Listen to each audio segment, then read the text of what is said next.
Our speaker today is my friend McCary.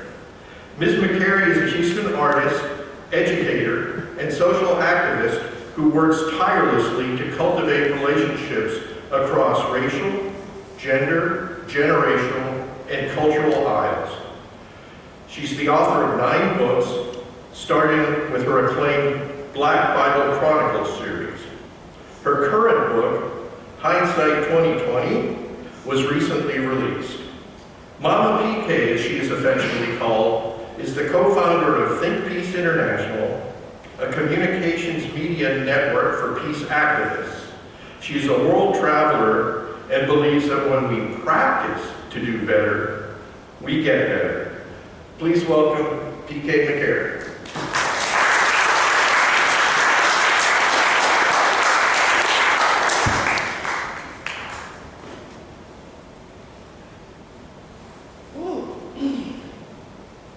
I think what I was going to speak has already been said, so maybe we ought to just... I'll try to add to what the Unitarian Universalist Church is known for. First of all, I'd like to honor the Great Mystery. It's called different things in different places for different people. But I think of the Great Mystery as the place where why is asked. Why are we here? What are we here for? What are we going to do?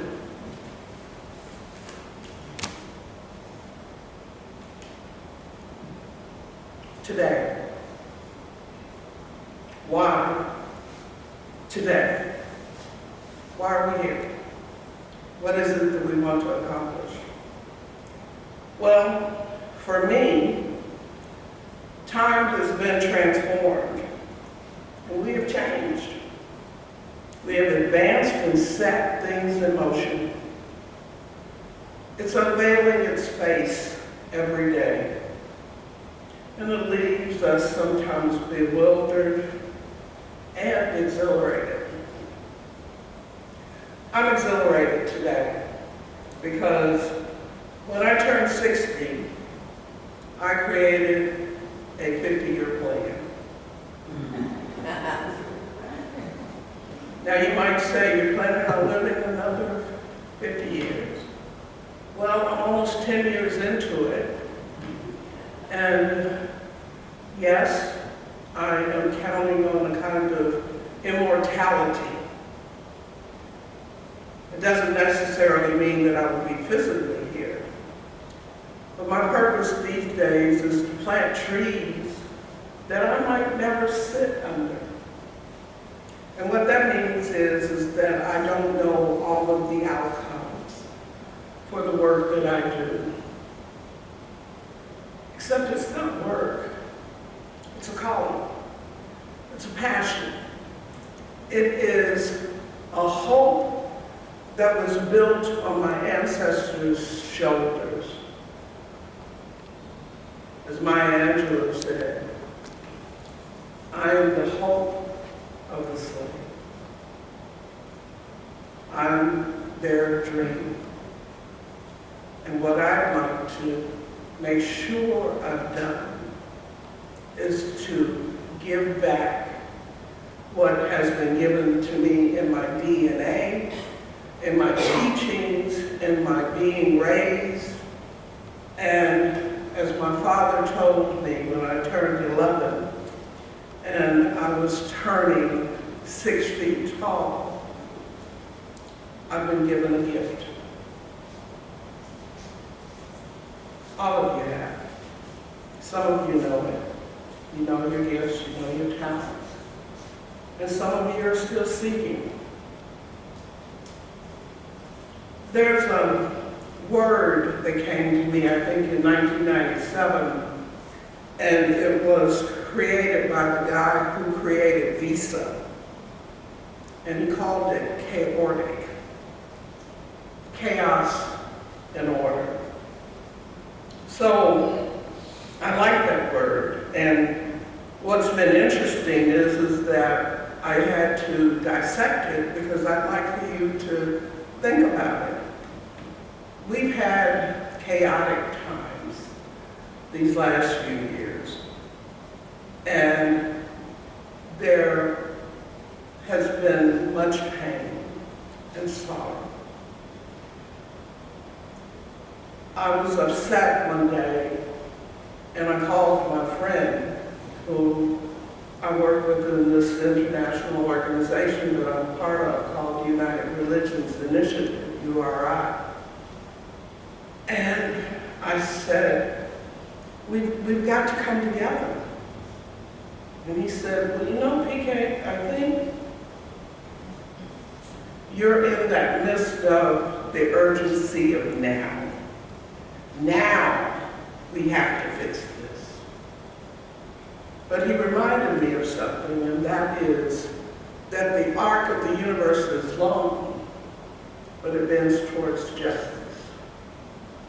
And so I've come up with 3 questions that as I bring what my ideals are about our best selves coming forward, I don't want to define them as good or bad. Chaos, confusion, uncertainty, order, structure. But we know that not all order is fair or moral. And not everything that is confusing is bad. I'm going to start off with something a little hard, and that is, there are no good white people and bad white people. In our International Day of Peace theme this year, it's to end racism. And I think sometimes we have put what we need to do all on your shoulders, those that are melanin challenged. And we want you to fix it. And we want you to change the world for us. But the truth is, it's all of us. And it's going to always be all of us. And anytime we start separating or dismissing or disenfranchising someone, you got to look to yourself and ask, what did I do to contribute to this? And what can I do to make sure it never happens again? When I turned 14, I moved to Houston. And integration started that year, 1967, in Texas. My 69-year-old self will tell you that integration was a dismal failure. And the remnants of that failure has a lot to do with, we didn't set out to integrate and change and become better. We just created another division that said one group was more superior than the other. Now, as a student who has grown up on historical black colleges and universities, I can tell you that what you know and what you learn and what you create is different for all of us. I'm not a scientist. I'm pretty good at math, but then my father taught math. And I love the written word. I'm a voracious reader. I read 5 or 6 books a week. And I do so because it's the one gift my father gave me was he taught me to speed read using the plan that, not the plan, but the template from how President Kennedy learned to read a lot of documents. And there's really kind of a trick to it, you look at a page is absorb the words before you even express them or read them out loud. So of course, you know, I put what I wanted to say down on paper. The part about being your best self was actually the second part of what I really came here for. When I said that I created a plan, I call it the 7th generation strategy, or my 7th generation activism. When I talked about being 14 and moving to Houston, I realized that a lot happened in that year from 67 to 68. One of the first things was I got to work with Barbara Jordan in her office. I met Dr. King when he came to Houston. And I was an honor roll student and going to a school that was predominantly white. 2,000 children, only 40 black people, and I think probably not that many more Hispanic kids, and 2 Asians. I know because we had all of our classes together in the whole school. First day of school, I get called the N-word. And when I think back on that moment, the guy who said it was talking to the girl sitting next to me that I was having lunch with. He was talking to his sister. And I said, what's he talking about? Maybe if we get up and we move, we can leave whatever he's looking at. We can move away from him. I think at that moment, I changed 2 things. The first thing was the guys at the next table were athletes and they were black and they had already stood up. The second thing was it was my friend sitting next to me, and that, her brother said, was not her doing. Complicated, isn't it? Now, in hindsight, there are 2 things that I recognize. The first is not one teacher or one adult said anything to him. And the second was they didn't care about me. And I got that lesson over and over again that year.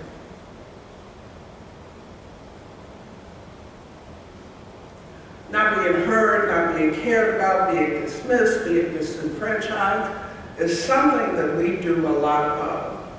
And we do it and really give ourselves permission to do it because.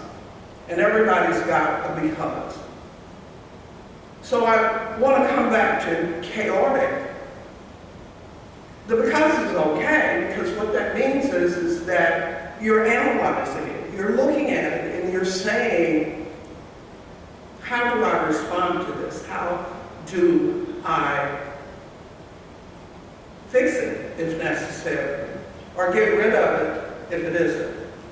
So there are 3 questions I want you to think of now and after I finish speaking. The first is, for the future, what would you like to leave behind? What would you like to stop having go into the future? The second question is, today, what will I commit to? And it should be more than one commitment, because there are a lot of things out here. If you're feeding the homeless and not helping people who are mentally ill and challenged, somebody's got to pick up that mantle. You can't do everything. But the word that I've heard used at least 5 times this morning is together. We can together address the ills of the world. Now, this whole Iroquois law, which is what it is, that what you do today affects the next 7 generations. Well, actually, it's already affecting generations that are here. We're affecting each other and not thinking about the conversation we need to have around it. We can't just come together and say we're going to work. But I'll give you an example of a 7th generation strategy. My daughter tutors children. She takes care of kids. She loves it. And my daughter wanted to help children in our community that have been in under-resourced areas, been disenfranchised. They may have given them an iPad, but the children didn't have internet. So when you talk about looking at the big picture, you have to look at all the things inside it. But she wanted to give them an experience outside of their community of Third Ward or South Park. And one morning, I was at breakfast at Mobile Brews, and Gary, a long-time friend, walked in. And I thought about this church. And I said, I want my daughter to talk to you. He ended up, what you do, go to Hawaii so we can get you right away. But Gary did my first website. Now I know how to do it. But the example of the 7th generation strategy is my daughter came over and talked to Yokie without me because she's grown now. And she talked to him, and they came up with a plan to give children from my immediate community a summer camp that they would never forget. The beauty of this place, number 1. But number 2, to see cultures beyond their own. This was the best 2 weeks of their lives. They didn't just learn to sing, they learned how to train their voices. They didn't just learn about science and math and how the planets go around. They created their own hemisphere. They got to be children, but they got exposed to others. I don't know the full impact for it because it's yet to be seen. But I can tell you right now, this partnership is part of that strategy. And it's not enough to sit on the sidelines because we don't get to sit under the trees that we're planting for them. It's theirs. And that doesn't take order. That takes faith. That takes an understanding, that knowing that when you do the best that you can do and be the best that you can be, that you are changing the energy, the dynamics of that tomorrow.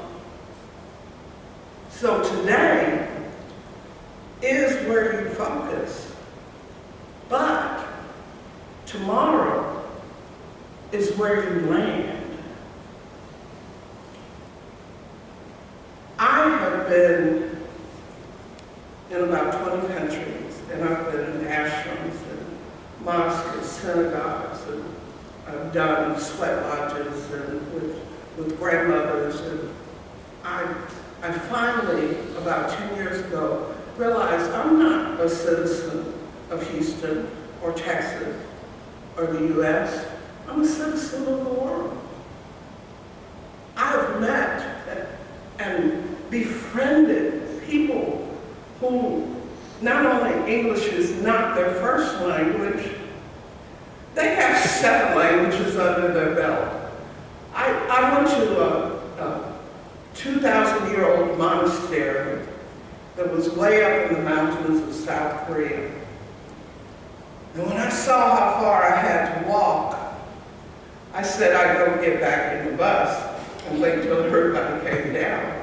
They said, the bus is gone, we're staying here tonight. So I climbed those steps, and I get up to those wonderful doors, and they opened, and I saw another 40 steps. So by the time I got up to the steps, they were having meditation. And I sat on the floor and I stuck out my feet, my legs, because they were wobbly. And this monk comes barreling over to me and throwing a blanket over my feet. And he does like this and walks away. So I know I've done something wrong, right? Do you know what I did wrong? I didn't at the time. But later, I asked my friend if he would take me to the monk so that I could apologize. And so he came. And so I said that I'm really sorry that I offended you and offended the meditation, but I don't want to do it again. So could you tell me what I did so I don't do it again? And the guy translated. He told him something in Korean, and he said to me, the bottom of your feet towards the altar is an insult. Oh, that makes sense. I mean, you know, all right, I apologize. And I will never do that again, and I will always remember this. And he looked up at me and said, you'll do. Meet me in the morning at 6:30.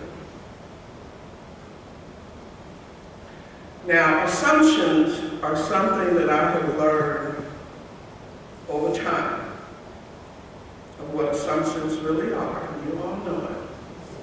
I assumed he couldn't understand me because I couldn't understand him. That morning I got up early and met him. And he took me to roped off areas.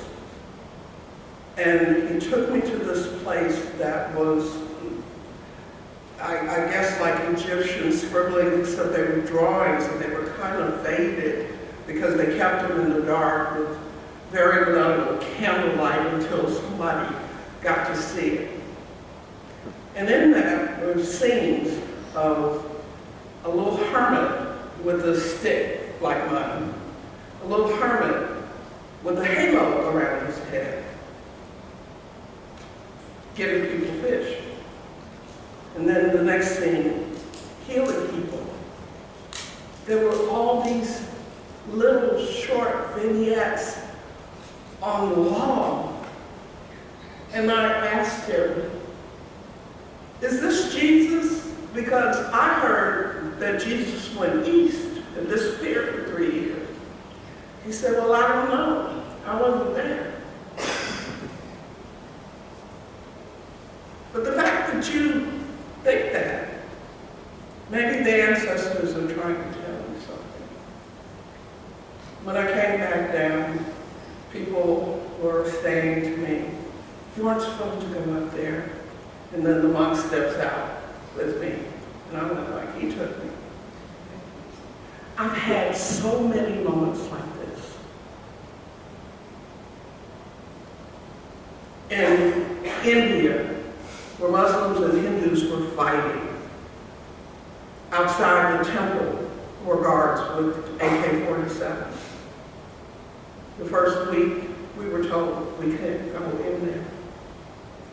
But over time, I greeted him every day, coming from my room. And one day he said, "Montague, would you join us for prayer?" Again, somebody said, "You weren't supposed to do that." But yes, I was. I was supposed to reach out and develop relationships. I didn't go for the exoticness of the place where I had the honor of being able to go. I went because my world is expanding. And so can all of ours. We can expand this world to include children, but most of us are in the urgency of now. We've got to do it now. We've got to do it this way. And who's in charge of it?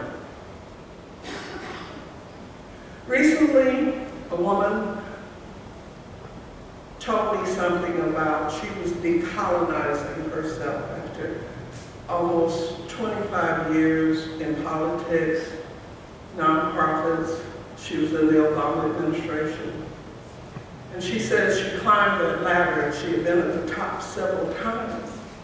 But now she's decided that she needs to really look into laddership. Because most of it is top down. You may be thinking you're getting up, but there are people at the top who don't want you up there. So she decided that she was going to be on the bottom rung of that ladder. Why? So she could hold it while others climb. I love words, and all of the words today have been just about that. Us. There is no other. There's only us. And in the grand scheme of things, we stop making us as some kind of homogenized, we must assimilate pattern. We've got to look at us like that quilt or the other tapestries or stained glass windows. The beauty of it. I mean, if all the trees looked alike, it wouldn't be as beautiful as it is because of the differences out there. I'm serious.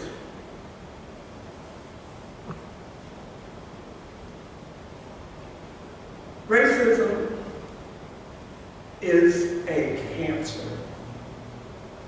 And we need to become anti-racist and non-discriminatory in our practices. And that means we have to look at our best selves and challenge your biases, maybe a little bit of your bigotry, maybe being a little elitist, and that comes in all colors. When we don't say something, when people are saying to you, your sign out there, LGBTQ community, they're welcome here. Black Lives Matter, that's on the sign. That might even stop somebody from coming in here because you said that. What you have here today is the fact that through my relationship with Gary, a white man and a black woman, look around you. What do you see? And what else can it look like? And what else could it be? It is time. I wrote a thing about courage recently. And I used Amanda Gorman's poem, The Hill We Climb. I don't know if many of you know this, but that poem was written after the January 6th insurrection. She could have denounced it. She could have, pointed the finger, and rightfully so. But instead, she talked about a hill that we can all climb. She didn't decide that only some of us could. She took something horrible and gave it life. Khalil Gibran is one of my favorite writers, and the prophet is, of course, I've got 3 or 4 copies because some of them are marked up. But when you think of that future, and this is the third question, what do you see? What do you envision? What does this future look like? Because without that vision, without those dreams, we'll keep repeating the same things over and over again, expecting different results. So, when it's all said and done, I wanted to give you